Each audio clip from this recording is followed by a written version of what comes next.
Welcome to today's episode titled The MySpace Meltdown, Murdoch, Missteps, and the Lost Battle for Social Media.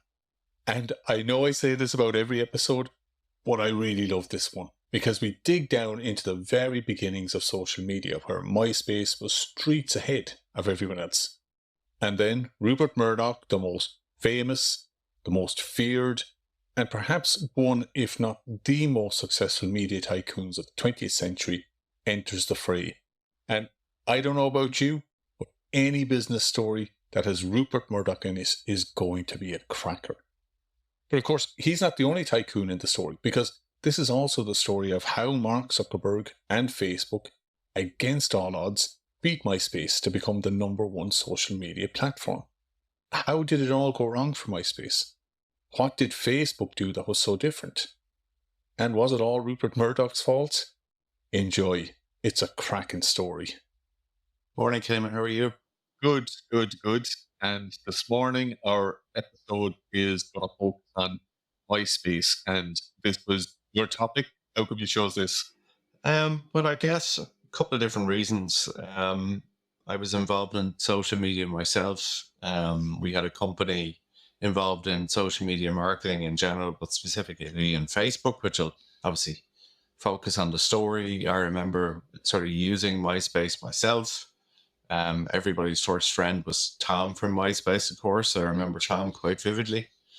And I just think it's an interesting story, and particularly the Murdoch article, sort of anything to do with Murdoch, I think is probably intriguing from the get-go. I think he's a fascinating, reasonably sinister character. So I assume we're going to do a story on him at some point as well. But I think there's just so much going on in the story. It was sort of an intriguing one.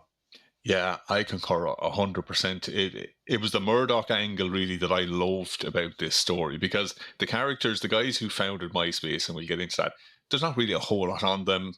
They don't end up doing a whole lot. Well, and Tom Anderson really does nothing after MySpace. Krista Wolf, who we talk about, has had a pretty successful career and still has a successful career in mobile gaming. But having a story where Murdoch is involved is always going to be interesting. And I would say in the book that's going to be written about him, and there have been several books, but the book that will tell his whole life story, this will only be a footnote in the whole book, a tiny footnote. But his very inclusion in the story just makes it so much more interesting because he is a fascinating character. And in terms of sources, what did you use? Yeah, so I read a book called Stealing MySpace. Yeah, Julie Angwin, I think it is, and quite an interesting book insofar as it was quite dated. Even the early parts of the book are kind of supposing that there's a glittering future ahead for MySpace. So you're reading the book and thinking, you guys really need to revise this. This needs a rewrite. So it was quite dated, I think. Completely coincidental, I would assume, the fact that Murdoch is in, ownership and involved in the publishing media himself. I'm sure they're coincidental that it hasn't been republished or there isn't a new story out there. But that's really the only source in book form that's available. I don't know where did you source your research? I had that book. I read that book, but I only got halfway through it because, like you said, for our listeners, it was published in either 2007 and 2008 when MySpace was at its peak. So the whole tone of the book was kind of, look how great MySpace is. And I just couldn't go on with it because you know that MySpace wasn't great and there was loads of issues with it, which we're going to dig into. So there was other articles that, now I had loads of articles, but two in particular. Matthew Garahan in the Financial Times had a really good article called The Rise and Fall of MySpace. And then a guy called Felix Gillette from Bloomberg had a similarly titled article called The Rise and Inglorious Fall of MySpace. And both articles were brilliant. And then there was this Wired magazine from 2006 where Murdoch is on the cover of it, and it's by Spencer Reese.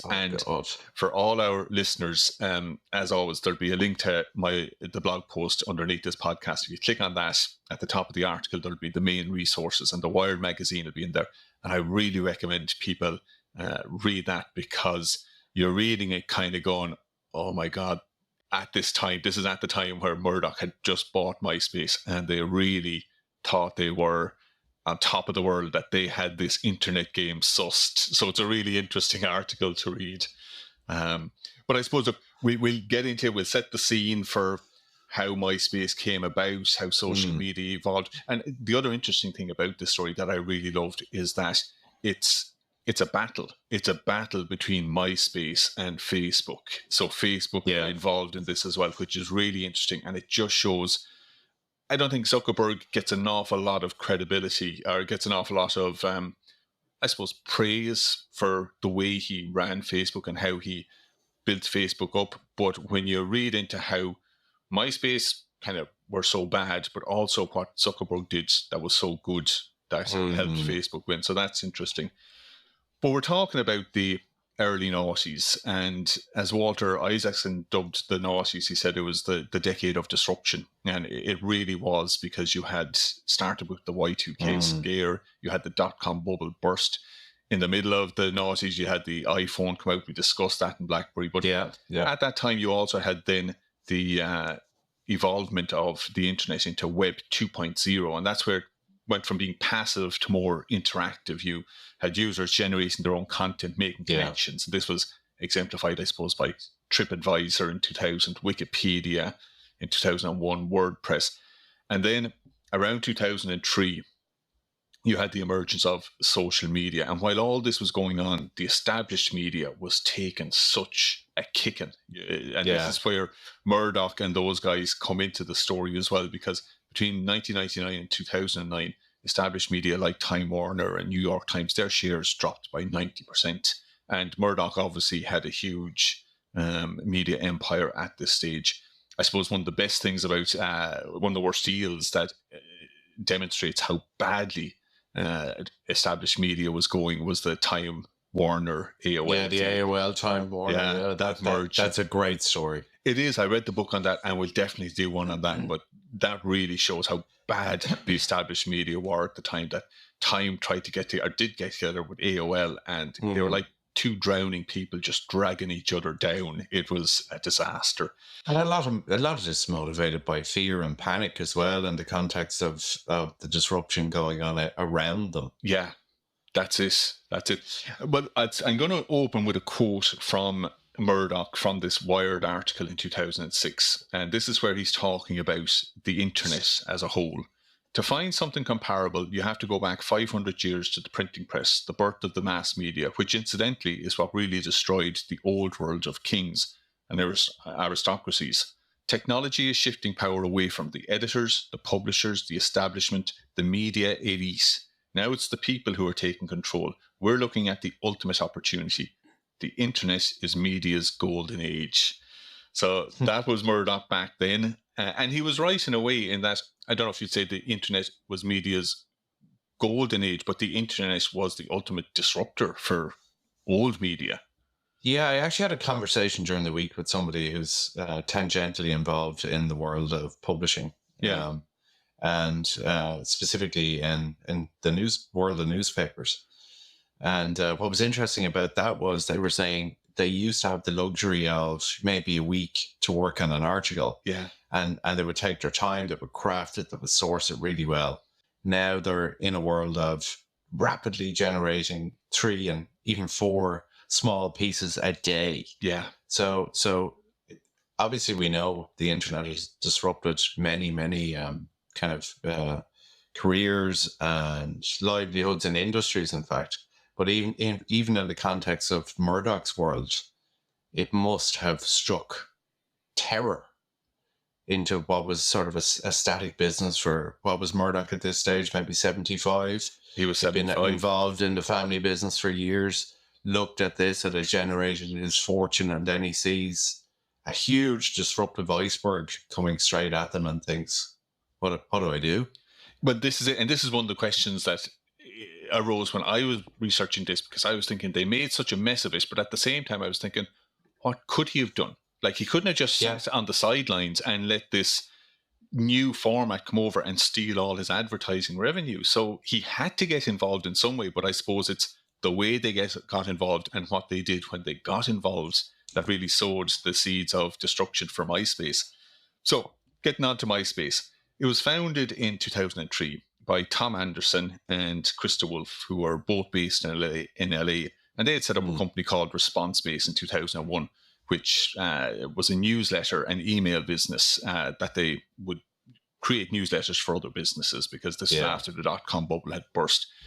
So, people weren't advertising a whole lot on the internet. And advertising on the internet was kind of patchy. You couldn't get a good ROI, or you couldn't get a grasp for what your ROI was. It was just all banner ads, because Google Ads had only started in 2000. So this is all very new. But they did well. Within a year, they sold the company for $3.3 million to another company called eUniverse. Yeah, these are an interesting bunch.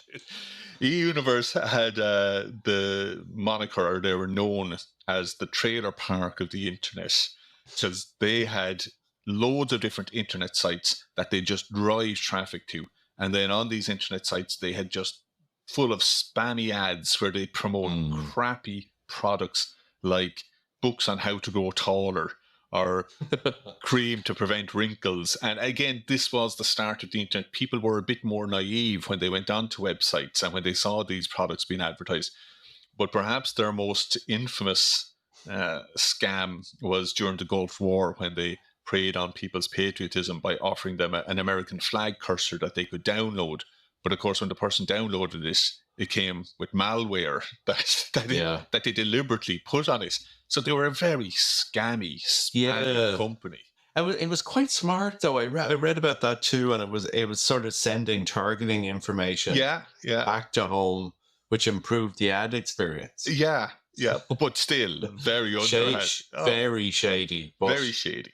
And they eventually... Smart, or cute, as we call it here. Cute, as we'd say. And they eventually got sued by Elliot Spitzer, the New York Attorney General. And so they changed their name from eUniverse to Intermix Media. They tried to become a bit more legit. There was loads of infighting in that company. It was a bit of a mess, the whole thing. But Krista Wolf and Anderson were tied in there because they had an earn-out, a kind of complex, drawn-out earn-out. So they had to stay within the eUniverse company. And response-based revenue then started coming under pressure because of spam filter technology had evolved and was getting better. So they had to pivot. And Anderson was very much keeping an eye on all these bulletin boards. And he also saw the emergence of one of the first social media websites, which is called Friendster. I don't remember Friendster. Do you? Oh, I do. Yeah, I do. Yeah. Did you join it? I think so. Yeah, so there was Friends Reunited and Friends. There was a flurry of these. There was. People probably don't realize that. There was so many social media companies. Even LinkedIn, actually, when you think about it. LinkedIn was 2003. Now, they were in a different kind of sphere. They really stayed on the business side of it, whereas these other ones were very much social, person to person. And so Friendster was the first one, and they went live in early 2003. But they had more of a closed system in that you had to be invited by another member, is that right, to join Friendster? Yeah. And it was very hard, apparently, to find profiles, if not linked to them. And it was heavily moderated. You couldn't put up parody profiles. You had to be who you said you were. Which is the same, kind of the same as Facebook in a way. Exactly. Facebook wanted it to be you. Yeah. You didn't want to be, I don't know who would have been relevant at that time. They didn't want 200 Shania Twains. Yeah. Set up, or Garth Brooks, or somebody who was cool back in those days, God, was Garth Brooks ever cool? He was big. Question. But that's true. Anderson, anyway, was looking at Friendster, and he thought, okay, that's good, but he thought he could do it better. He believed that by freeing up users to be who they wanted to be, in other words, they could create fake profiles, and he thought that this would, by giving them more freedom and more creativity, he'd be able to create a better social network. And so he basically copied Friendster in every way except made these few tweaks to it. And they already had a good name for it because Krista Wolf had bought the URL MySpace from a online file storage company that had gone bust after the dot-com bubble. Yeah, like a Dropbox type service. Yeah. So they had MySpace, the URL, they launched, and because eUniverse had so many emails that they'd use for their spammy campaigns, they just blasted out to everyone that MySpace was launching, and that had an impact. Within a month, they started getting about 6,000 users every day. And then a good thing they did was they leaned into the music scene. That was really their big thing. because Napster and MP3.com had just gone by the wayside because of, copyright infringement, and there was scope for an online site where people and musicians could connect. And Anderson and DeWolf saw this niche and very, very active. They went around to nightclubs, they traveled around the country, they sponsored events, they literally recruited musicians onto MySpace. And it proved to be hugely popular. Like the likes of the Arctic Monkeys, Calvin Harris, Lily Allen, they all made their names on MySpace and launched their careers on MySpace. So it was very, very good in that way. So and I guess it's an opportunity for discovery. If you are an obscure sort of artist and you pick up some traction, you're kind of gonna go viral, really. Yeah. There's a small number of individual artists in there. Great opportunity. Yeah, and an awful lot of artists had to spend, not that they were happy to spend their time, but they had to spend a lot of time on MySpace interacting with their fans and building up that community and that relationship with their fans.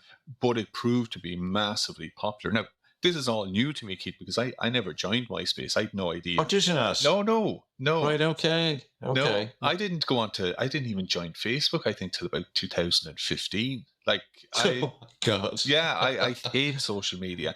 So when they talk about all these spammy pages and music on the profile pages of MySpace, I've no idea what that even looks like, but it doesn't sound good. Well, it's very hard to picture MySpace because it's so different to Facebook or, LinkedIn in terms of the uniformity of those sites. So they are quite restrictive to a user. The profiles are very samey, apart from maybe your headshot at the top. Yeah. Background. MySpace was like a Wild West. You could completely customize your background. You could have music playing. Yeah. It felt like your MySpace profile was your own personal webpage that reflected your personality. Yeah. Which is kind of interesting in a user perspective. But in the cold light of day, it's very hard to consistently monetize that and be uniform about the ad formats. And for the targeting, because they're not verifying the identity of a user, it makes it much more difficult. Yeah. So users loved it because they could customize it.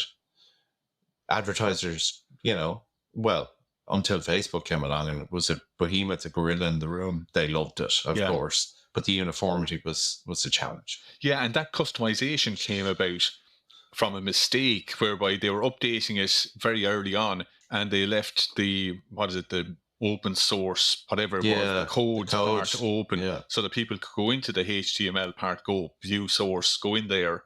You can see the view source on any website, but you can't edit it. But the users were able to edit it. And when Anderson saw that, instead of closing that down and saying, oh, we got to stop this, he thought, brilliant, let them customize it. Let them make this page their own. So you got to give them some kudos for that, because that really got the teenagers involved in that. They were able to bring their own personality onto their own page, and that helped them grow massively as well.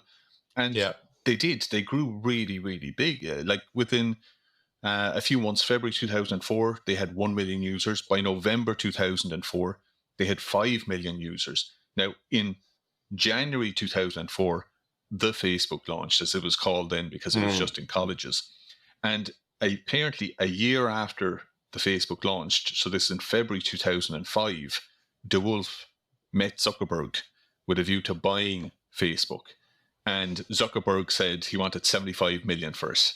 Now, people will look back and some people will criticize DeWolf for not buying Facebook back then. But Facebook only had 1 million users. Like 75 million was way too much. And as you said, there was loads of other players, loads of other social media sites back then. Yeah, 100%. And it's reminiscent of that sort of near miss for Yahoo and buying Google as well. There's a story there as well. I think probably the internet is littered with those near miss stories, I'd imagine. So it's not unique to or unprecedented for MySpace not to buy Facebook either. No, and it was widely overvalued. Like 75 million for just 1 million users in a market where there were several other social media sites, and there was no guarantee at all that Facebook would become what it became. I get the feeling as well. I remember hearing Zuckerberg as well put up a price of 1 billion at one time. I think it was either Microsoft or Google or somebody when he was in discussions. It was Microsoft, I think. Yeah. And they walked away from it. And again, they were derided for it. But I get the feeling, as in this case, that Zuckerberg more or less said, okay, I'm going to put out a crazy price there. And if you're willing to give me that crazy price, well and good. But I don't think you will, because I think there's more value in this. But here you go, give me 75 million. And the Wolf just said, no bloody way. So that was the end of that. And MySpace had every right to walk away from that, because within just a few months, they had 22 million users. Like, they were flying so far ahead of all the other social media sites. They had what is widely called, and I think we discussed it on one of our other shows, this network effect. Yeah. And the network effect, for our listeners, is whereby, say now when phones first came out, I wouldn't buy a phone unless all my friends had phones. You're not going to buy a phone if you got nobody to talk to. But once your friends start buying phones, then you buy a phone, and then your friends start buying phones, and your family starts buying phones, so you can talk to each other. And that's the network effect. And the same with social media. You won't join until your friends are already joined. And MySpace were getting that network effect because there was so many people coming on. And of course, as a result of that, you then had the big boys in the media looking at them and kind of going, we want a piece of this. And the first ones to open up discussions were Viacom, which is owned by Sumner Redstone. And I don't know if we covered it in the Sumner Redstone episode about the MySpace deal, but it not did. To the best of my recollection. No. So, but Viacom were in pole position. They owned MTV, Nickelodeon, Comedy Central, and they thought they had it. In fact, when they didn't buy it and Murdoch came in and swooped and got it, Redstone in an interview said that he was humiliated by losing MySpace. And he actually ended up firing Tom Freston, who was the co-CEO of Viacom at that time, because he blamed Freston for not closing the deal. And Murdoch came in, and back then News Corp was a $60 billion company, which is big for back in the early 90s. And they were the biggest, I would say, media company in the world. Like, they straddled the world. You're talking about Asia, not so much Mediterranean Europe, but definitely UK and Ireland. And then they had moved over to America as well. Now, it wasn't News Corp's first rodeo when it came to the internet. Back in the 90s, when the internet was booming, News Corp dipped their toes in the market and got pretty badly burnt. They invested in a company called Let's Buy It. They invested in a company called Fired Up. They almost bought a company called Pointcast for $450 million. And that company was sold 2 years later for $7 million. So they had a few bad experiences with the internet and retreated back in the late 90s. But apparently Murdoch's big moment or big conversion towards the internet happened at Christmas of 2004. And this was because of the result of the Indian Ocean tsunami. He was on his island over Christmas, and the tsunami hit. And like everybody else, he was glued to the coverage of it. But like everybody else, most of the coverage he was getting was from videos that were uploaded onto the internet. It wasn't from the traditional media. There was news reports, but all the best coverage was from people who were there and just uploading videos. And this made him realize eventually that, this is the future of media. This user-generated content is going to be where it's coming from, and people are going to go on the internet to get their news. And so he decided there and then that I got to get a piece of this. I got to get into the internet in some shape or form. And so this was also now, which is very interesting as well. You think he's 75. Wouldn't he just, hang up his boots and just retire at this stage? But this was the second chapter in his life in more than one ways, because at this stage, he had just divorced his wife of 33 years, his second wife. Yeah. He'd married Wendy Deng, who was 37 years his junior. He was working out. He was eating Chinese diet of seafood and vegetables. And far from winding down for retirement, Murdoch saw the sort of changing tides of society, and he felt invigorated. He had this new lease of life with this new wife and this new diet, and he wasn't going anywhere. It's amazing. I think his mother lived to a ripe old age as well. I think so. She was sort of a very hale and hearty kind of late 90s, I think, when she died. So he wanted a sort of a doer. So a previous article we talked about Sumner Redstone as well. So you have these older kind of gentlemen who think they'll live forever. They literally do think they'll live forever, Keith. I remember in the Sumner Redstone episode, we mentioned that Sumner Redstone said that he was going to live forever. He said something like that. And Murdoch has said something similar as well. Yeah. So he wasn't for retiring at all. I can't wait to do our episodes, because I think when we do Murdoch, it'll have to be nearly a 3 or 4 parter. Yeah, it's huge. It's huge. You're talking about Australia, you're talking about the UK, then you're talking about America, and then you're talking probably about his latter years in succession. So you're going to get at least 4 episodes out of that. So anyway, he came back from his holidays all invigorated, and he called together his top people in News Corp, and he also plucked from relative obscurity this guy called Ross Levinson, who was head of foxsports.com, but foxsports.com was the only part of News Corp that had a successful internet element. And Levinson also had previously worked for Alta Vista, a search engine, which we bought. God, there's a blast in the past. Yeah. And so Murdoch brought Levinson in, and he started questioning him, and he put it to Levinson that he was thinking of buying Ask Jeeves, another blast from the past.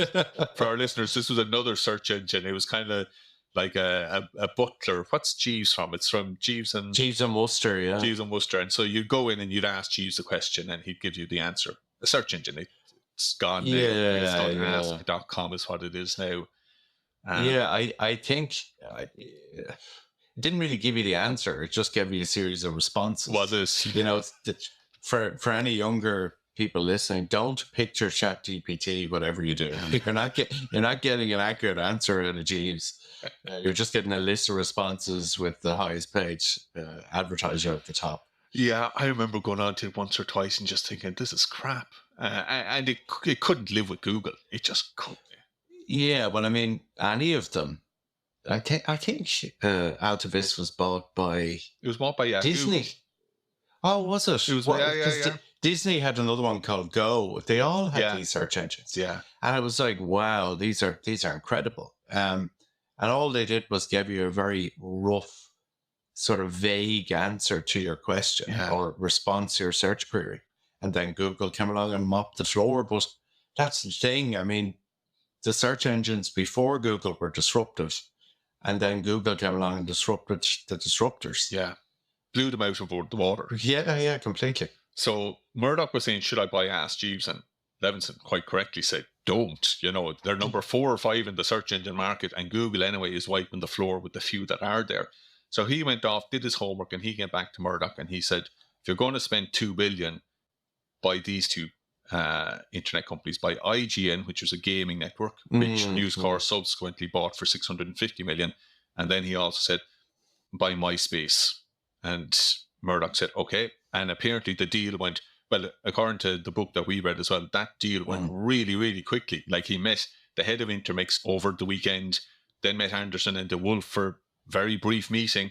And what Murdoch loved about the social media space was the low input costs, because you got to think Murdoch is coming from traditional media where they have to produce quality content, and quality content means, for newspapers, it means printing presses, it means journalists, it means editors, it means retailers. You've got so many different people in there. You're paying them all top dollar, and it's costing you a fortune to put out all this quality content.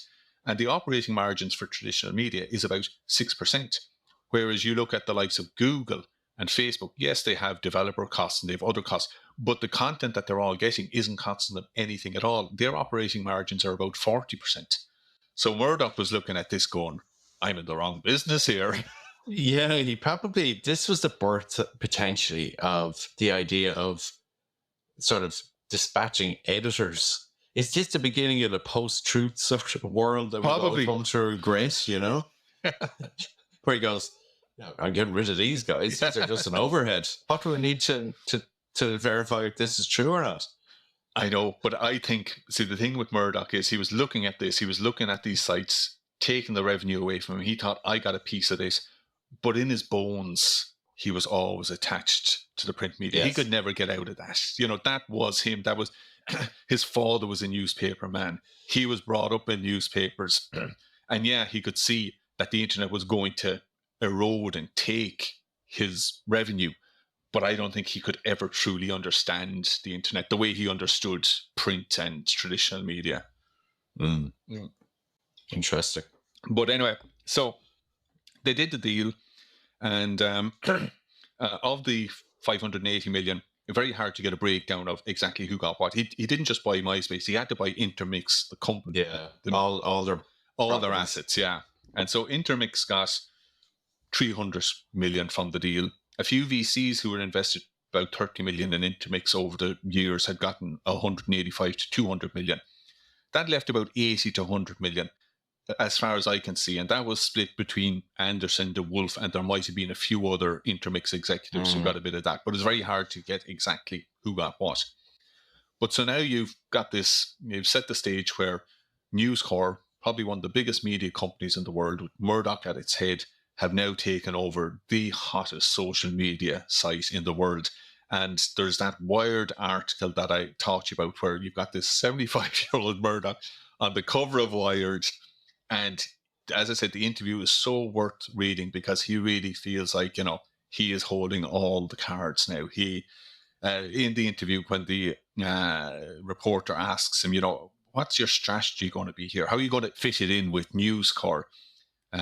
What Murdoch says is, he says, "We'll figure it out," said Murdoch, flashing his cat that ate the canary grin.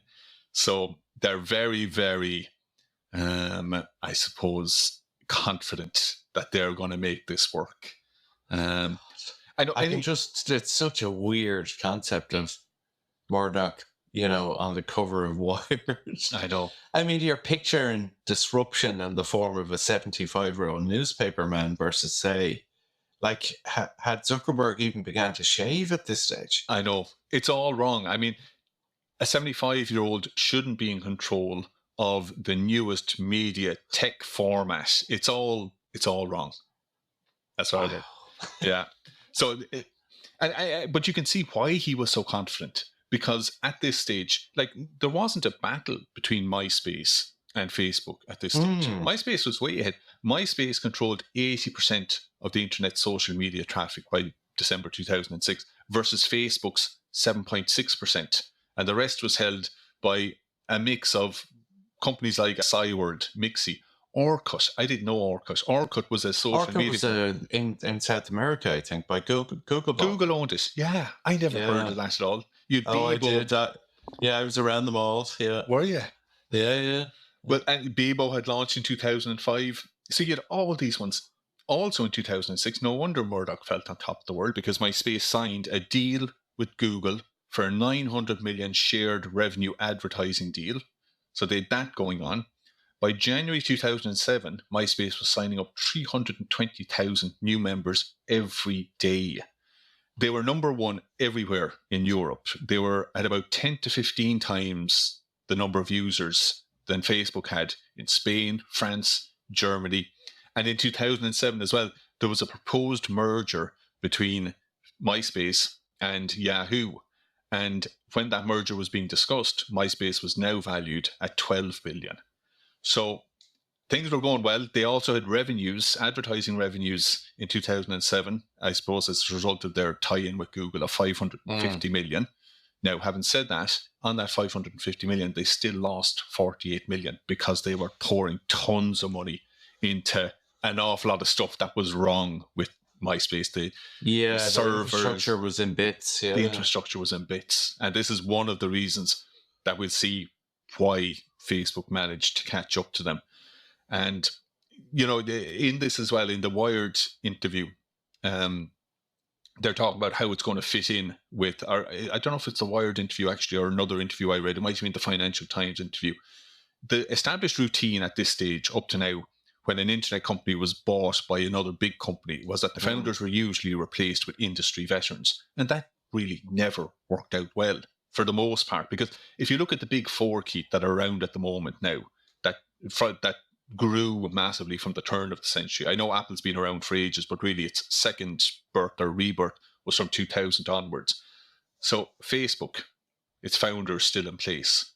Apple, Steve Jobs came back and as the founder grew it. Amazon, Jeff Bezos still in place. Google, well, people say Eric Schmidt was the boss of Google. They called him the grown up in the room, actually. Yeah, but Larry Page was the CEO from 97 until 2001, and Google Ads launched in 2000. So Larry Page was the guy who sort of, Interesting. who got Google on. And even when Eric Schmidt was there, from what I can gather, Larry Page was always there, and he came back again in whenever Schmidt retired. So I think Larry Page was always there or thereabouts. He didn't leave the stage at all and was very influential in that. So replacing the founders with these so-called industry veterans is a recipe for disaster. But 100%. Yeah. Look at Zuckerberg is still at the helm now. He did have, don't forget, Sheryl Sandberg was there as sort of exactly grown up in the room, but that was a very strong partnership. It wasn't as if sort of ceded control to Sheryl Sandberg. That was very much a partnership. It was, and I think that's what you need. You need good people in to help the founder, but the founder ultimately needs to drive the ship. Yeah, with that good advice, because they are the people with their finger on the pulse and the vision. I guess, and the vision, big strategic vision. Exactly, but News Corp were saying they knew exactly what they were doing, because, and this is a quote from Peter Chernin, the president of News Corp. He says, "Obviously, MySpace is a world unto itself. There's never been a second where we said, how do we put our stamp on it? We'd be crazy to interfere." And you think, yeah, okay, well, you're not going to interfere. Brilliant. But of course, they couldn't help themselves. No. But it looked like they weren't going to interfere, in that they kept DeWolf and Anderson on board. They paid them lucrative contracts of $15 million each for a 2-year contract to stay on board. And DeWolf was made CEO of MySpace. But of course, then News Corp put a layer above him, where Ross Levinson and other News Corp executives were above DeWolf, and he was still answerable to Levinson. And they just started butting heads. And, it seemed like there was a real vacuum of leadership from the very get-go within MySpace. And that's what caused the problems, where you didn't have that problem with Facebook. Zuckerberg was always in charge, with a very strong board and very good people involved with him. But he retained control, which I think was vital. And a great, clear executor on strategy. Exactly. Now, the strange thing about social media, not the strange thing, it's hard to have a clear long-term plan, but you need to have some sort of vision as to where it's going, and you need to be very, very flexible. And Zuckerberg was that, as you said, like, he was very strong, he's very clear on what he wanted to do, and he was very good at executing, and this is where MySpace really fell down. But the first major issue with MySpace was inflicted by Murdoch himself, when in 2007, on an earnings call with Wall Street, he casually predicted, or casually stated, that MySpace would make $1 billion in revenue in 2008. And as a News Corp executive said, that was a big blunder to say that to the street. Now, apparently Murdoch didn't mean the declaration to be a threat at all. He really believed, given the way that MySpace was growing, given the way that Google Ads had grown, Google Ads was now making $6 billion a year. He really thought that this target wouldn't have been too hard to make. But the fact is, he wasn't involved in the business as much to know that MySpace was having difficulties, and advertisers were having issues with MySpace for lots of different reasons. First of all, there weren't enough moderators. They're signing up 320,000 people a day. They didn't have enough moderators. This was before the days of AI bots. And even with AI bots, a lot still gets through on social media today. So there was the growing perception amongst the public, which wasn't helped by certain TV shows, I think, that made documentaries about the fact that those online predators now on MySpace. Yeah, and bullying and... Yeah. Bullying was there was a big case with bullying, where a very unfortunate case where a 13-year-old girl committed suicide after she was cyber bullied by her next door neighbour's mother. And that was hugely controversial. Now, strangely, Keith, just when I was looking up this morning, I was looking up to see if Zuckerberg and Murdoch ever met. And apparently they did meet a few times, but there was a lot of conflict between them, because in 2007, when stories came out about MySpace and online predators being on MySpace, Facebook believed that Murdoch hired people to set up predatory accounts on Facebook and then notify the authorities about these predatory accounts. So there was a lot of dirty tricks going on in the background as well between these two parties. So it did get a bit dirty. it's interesting, but again, fundamentally, and I suppose I nerd out a little bit on Facebook because I'm so familiar with it from a previous life. Um, they verified your identity in as much as it's possible to do so. Yeah. So if you're cyberbullying somebody, they kind of know who you are. They know who your friends are. Yeah. Because they had this fantastic service which aided their growth, where it could plug into your address book essentially on your device, Right. mobile device or computer. And not only did it allow it to spread virally, so they could, suggest signing up to your friends essentially, or suggest friends for you if they'd already signed up. But it also sort of verified the authenticity of your account by virtue of who you were connected to. Yes, it had your sort of email contacts, didn't it? Yeah. So in terms of that idea of cyberbullying, I mean, if it's Mrs. Smith down the road, you know it's Mrs. Smith down the road. That's it. So, or she signed into someone else's account, but they did a lot of work in terms of ensuring that they were advertiser friendly. Yeah. So the format was very clean. It was standard. It felt like a safe space for advertising. The targeting was fantastic. So there's a huge contrast there that maybe on face value, people who aren't that familiar with how social media work maybe wouldn't appreciate. Well, this is one network the same as the other? No, they were way different. And sure, the Facebook, I'm calling it the Facebook because that's how it started off. It started in college anyway. And it started with college kids wanting to connect with college kids. So, there was no reason for them to set up fake profiles because they wanted to let everybody know who they were and just connect with people. And it started with an older profile. And of course, as these college kids then moved out of college and got into the workforce, other people in the workforce saw these college or kids just out of college using Facebook, and they started using Facebook. It was very much for an older, for 18 plus. And the other interesting thing was, before we kind of go too deep into Facebook, we'll come back up onto the topic, but they had a wait list. You would literally have to wait. Yeah. So it built up this scarcity and anticipation, and they added one college after another, and people would be clambering. Right. I want to get in. Yeah. Which is a great tactic. Yeah. And people would talk about, I'm profile number, whatever. I'm in the first 10,000. It's incredible. So, when you compare that then with MySpace, where you have online predators, where you have this controversial case of cyberbullying, you also have a much younger user base who don't have a huge spending power and also the customization, while it's great for getting people in, and you alluded to this, it's terrible for advertisers because the pages are congested, cluttered, they're slow. Every profile page is so different that your ad just gets lost in it. So it wasn't good for advertising. And this was reflected in the price key. A normal website back then could charge $2 per 1,000 impressions. MySpace was only getting 20 cents per 1,000 impressions. So 10%. Yeah, and the reality is you don't know what sort of user-generated content your ad is going to appear beside. So in terms of brand safety, you could have a brand that has a huge heritage, is very careful, and suddenly you find your ad juxtaposed beside something that's completely reprehensible. Yeah. So that's where Facebook or where MySpace started getting into trouble. And Murdoch wasn't really aware of those issues when he made the $1 billion statement. And what happened as well was, because this was 2007 going into 2008, there was the financial crisis. Advertising budgets started getting pulled, and the News Corps executives started panicking, going, we need to make this $1 billion budget. So they started piling into MySpace and putting more pressure on the MySpace team to focus solely just on advertising.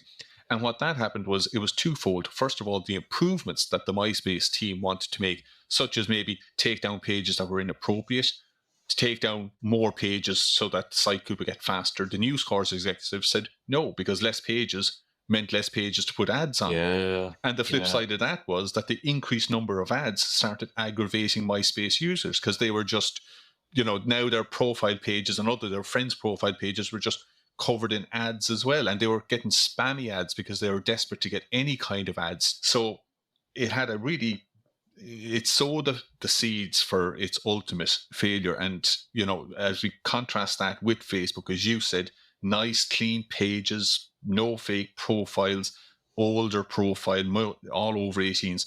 And actually, I think Facebook only opened up to under 13s in 2006. So it was strictly over 18s up until 2006. And then they opened it up to over 13s. But over 13 to 18, yeah, you're right. Yeah. And I think it had, because of the clean look, that's an important point as well to say. There was a restricted number of ads shown to users because they were only in certain placements. Yeah. So it was the user experience wasn't intrusive either. Yeah. So you became used to the ads and appreciated and were comfortable with that exchange of value. I get my experience, you get your ad revenue. Yeah, and this is reflected in the revenue from Facebook. They didn't launch their ads until 2007. And in the first year, they only earned 153 million.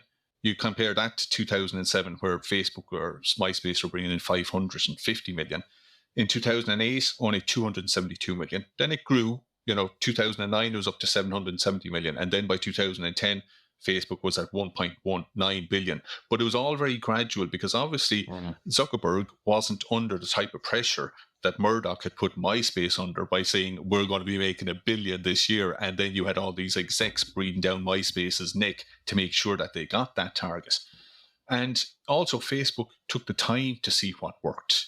They did stuff like they did the newsfeed, and the newsfeed apparently didn't go down well at the start, but they kept on tweaking it until eventually the feedback was, okay, people are starting to really like the newsfeed. They also opened up their website to third-party developers, and this was a game changer because then you had the likes of Farmville. I presume you played Farmville, did you? Because I did, and we had, again, the previous life, we built our business around the Facebook API, so I'm familiar with it as a developer as well.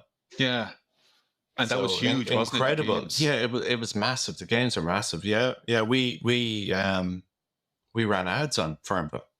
Yeah. Ran ads on Farmville by Zynga, I think it was, on Facebook. Yeah. So how meta is that? No pun intended. So Facebook were doing everything right, while MySpace were doing everything wrong.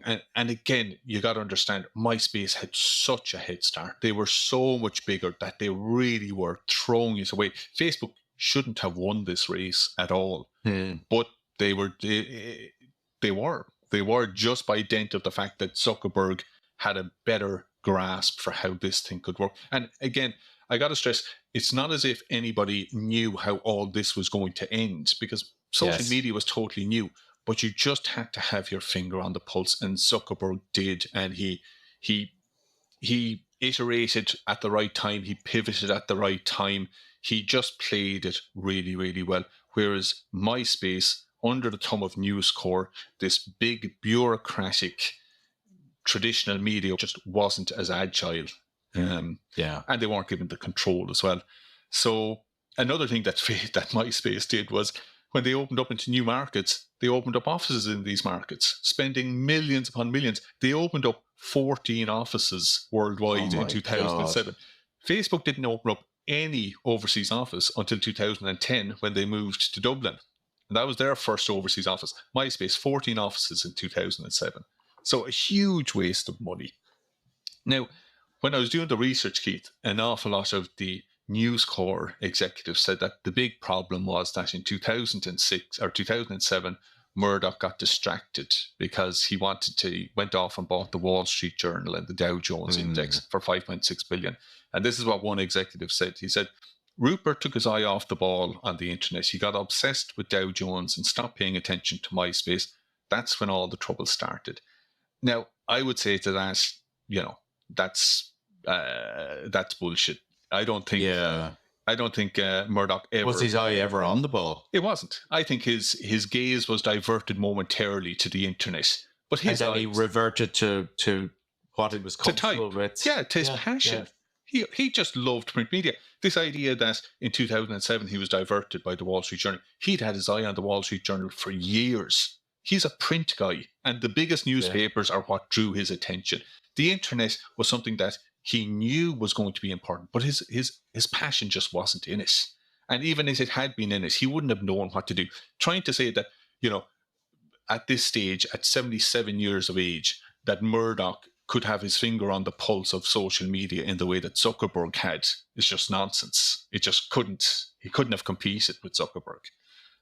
So I think that's a non-starter, saying that the Wall Street Journal diverted him, and that's why it failed. So as we progressed into 2007, we can see where this is going. Facebook are really starting to take off. In April 2007, they had 20 million users. By October of that year, they had 50 million. And while MySpace was still growing at 19% in 2007, Facebook was growing at 125%. And the revenue target that they had set for 2008, that 1 billion target, they didn't fall short by a huge amount.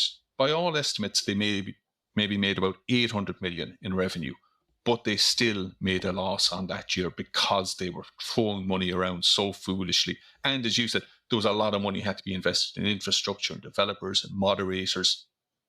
But finally, it was in May 2008 that Facebook finally overtook MySpace.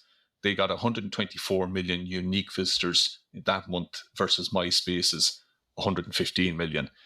And so once you take them over like that, you can see, and when you understand that the foundations of MySpace and the leadership in MySpace and everything else that's going on in MySpace, it can only go downhill from there. And they started losing 1 million users every month. Then News Corp said, okay, we need a shake-up of management. That's going to, fix everything. So Anderson and DeWolf were removed, or I don't know if they left themselves or if they were just told to go in 2009. They slashed headcount by 30%. They brought in these 3 new executives. One of them came from Facebook, but the guy who came from Facebook only hung around a few months because the level of bureaucracy and the slow pace that everybody was moving at, he just said it's not going to work. It must have been the polar opposite of that dynamic environment that we're used to, I would say so. Hacker culture that from Facebook into this. I would say it would be a very dispiriting place to work in then when Facebook has overtaken you.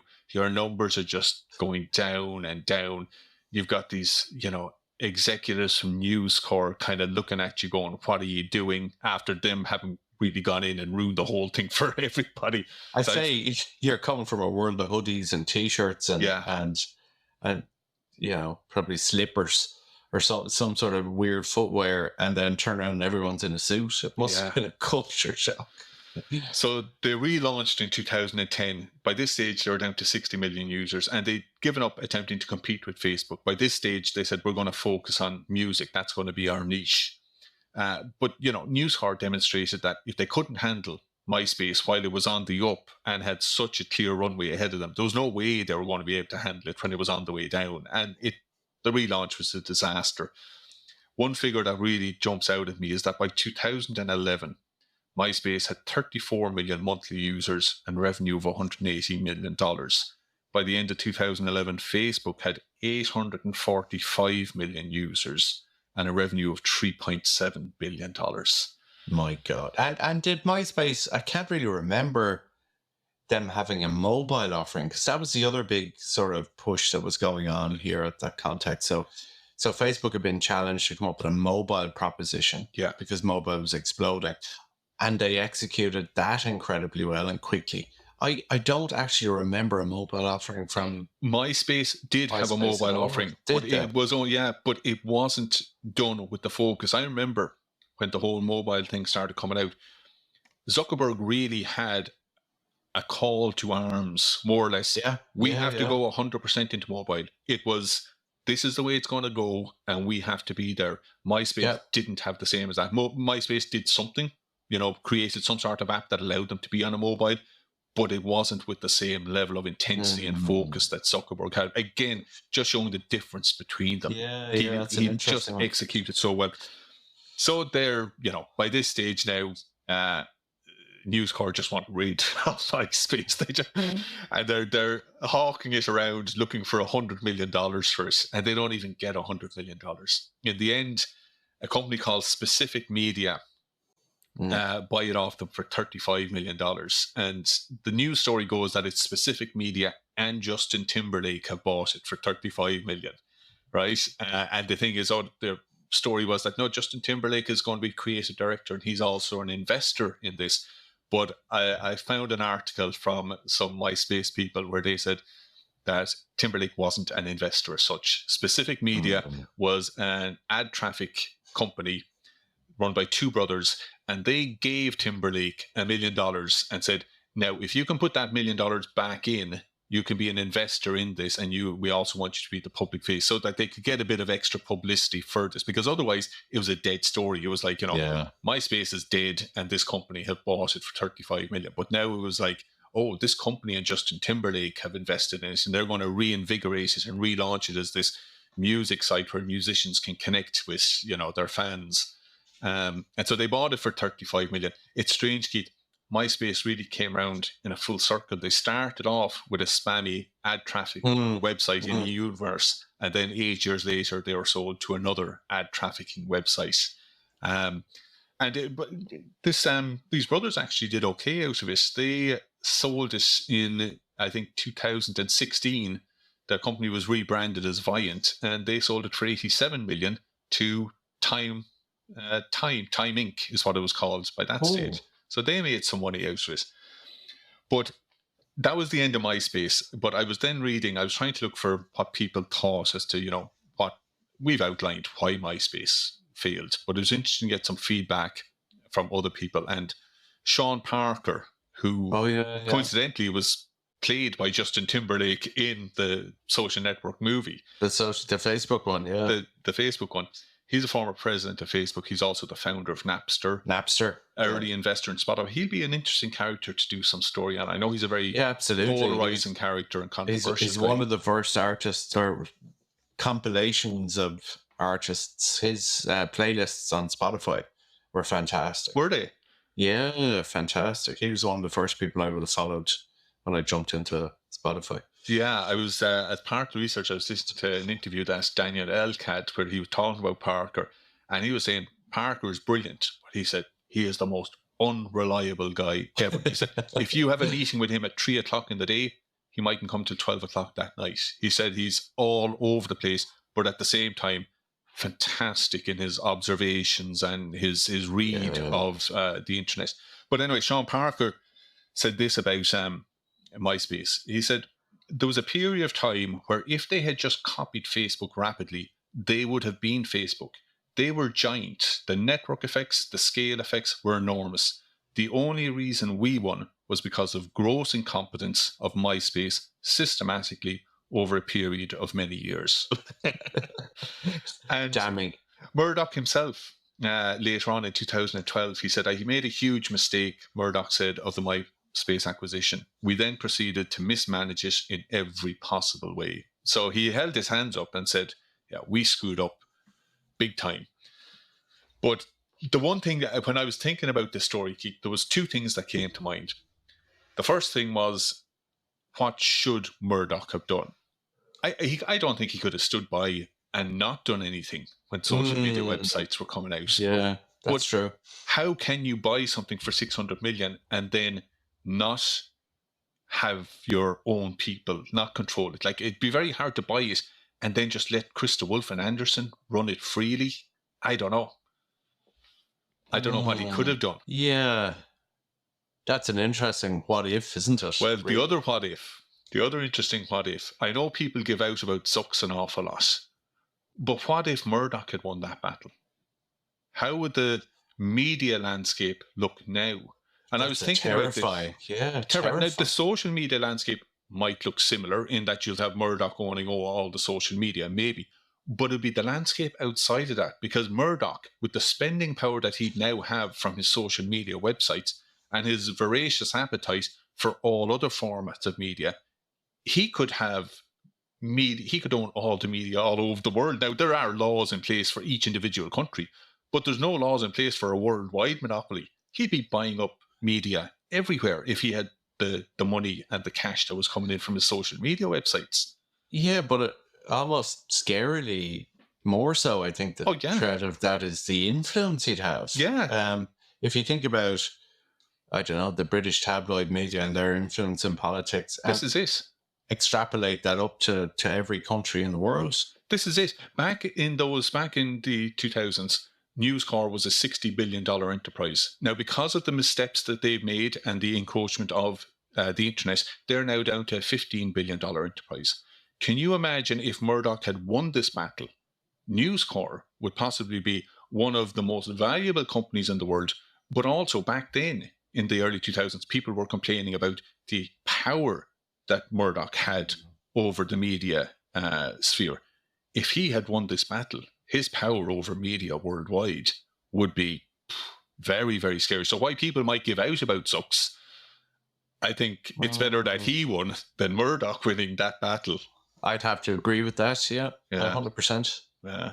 Very interesting story and tragic in some respects, but... Well, what do you mean, like for the MySpace people? Such a waste of potential in some respects, So such a great start, such an astronomical growth, and sort of a hacky mentality. Yeah. I think that's the other part that maybe, I think the contrast between them. The guys in Facebook are coders, they're hackers, they experiment, they move fast, they break things, as they say. These guys move slow and live in fear. I mean, as soon as the Murdoch crew came in, the writing was on the wall as far as I'm concerned. Yeah. But yeah, I love that story. It raises a lot of interesting what ifs, all right, and it's just interesting. It gives us a glimpse as to what Zuckerberg did, but I definitely am looking forward to at some stage maybe doing a deep dive into. I mean, a lot of people know the Zuckerberg story, but I think there's still a lot of granular detail that I'd love to find out to see exactly what he did and what the dynamics were in there between him and Sheryl Sandberg and the board with Peter Thiel involved and all that. So there's fascinating story in there as well, Faisal. And not to mention Twitter. Don't forget those guys. I'm reading the new book that you recommended on Elon Musk. You know what it's called? From the New York Times people. It's about... yes. You've got me now. I just started it myself, actually, so it should. Character limit. Is that it, yeah? Yeah. Yeah, there's a couple of podcasts in there too, I think. There is.